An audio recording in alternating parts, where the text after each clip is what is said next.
চিংড়ি মাছ সকলের প্রিয় খাবার, আর চিংড়ি ভাপা হলে তো কথাই নেই। এটি বানানোর জন্য প্রথমে একটা কাজ আগে করব, সেটি হলো একটি বাটিতে 2 চামচ কালো সর্ষে, 1 চামচ সাদা সর্ষে, 1 চামচ পোস্ত নিয়ে জল দিয়ে 1 ঘন্টা মতো ভিজিয়ে রাখবো।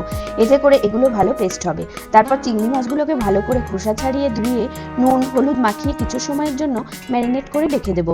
আমি এখানে বড় চিংড়ি মাছ ব্যবহার করেছি, আপনারা চাইলে ছোট চিংড়ি মাছ দিয়ে রান্নাটা এভাবে করতে পারেন।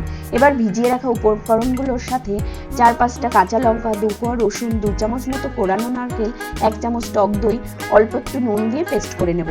আপনারা অবশ্যই এখানে নুন ব্যবহার করবেন, নয়তো পেস্টটা ব্যবহার করে তরকারি করলে তেতো লাগতে পারে। আমি এই রেসিপিটা মাইক্রো ওভেনে করব, আপনারা গ্যাসে কিভাবে করবেন সেটাও দেখিয়ে দেব।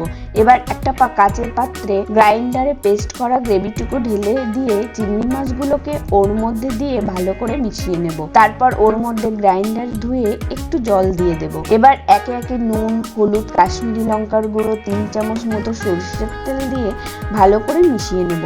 সবশেষে 2টো চেরা কাঁচা লঙ্কা দিয়ে দেব, এতে রান্নার ফ্লেভার আসে, খেতেও দুর্দান্ত হয়। এবার ঢাকা দিয়ে মাইক্রো ওভেনে দিয়ে 6 মিনিটের জন্য কুক হতে দেব। ততক্ষণে যারা গ্যাসে করবেন তারা কড়াইয়ে জল দিয়ে ভালো করে ফুটিয়ে নিয়ে একটা স্ট্যান্ড বসিয়ে একটি স্টিলের কৌটোর মধ্যে সবকিছু দিয়ে মুখ বন্ধ করে ওই স্ট্যান্ডের উপর বসিয়ে দেবেন। তারপর কড়াইটা ঢাকা দিয়ে 1/2 ঘন্টা মতো মিডিয়াম ফ্লেমে ফুটালে রান্নাটা রেডি হয়ে যাবে। এদিকে মাইক্রো ওভেনে কুক হয়ে গেছে, এবার বের করে নাড়াচাড়া করে নিলেই রেডি চিংড়ি মাছের ভাপা।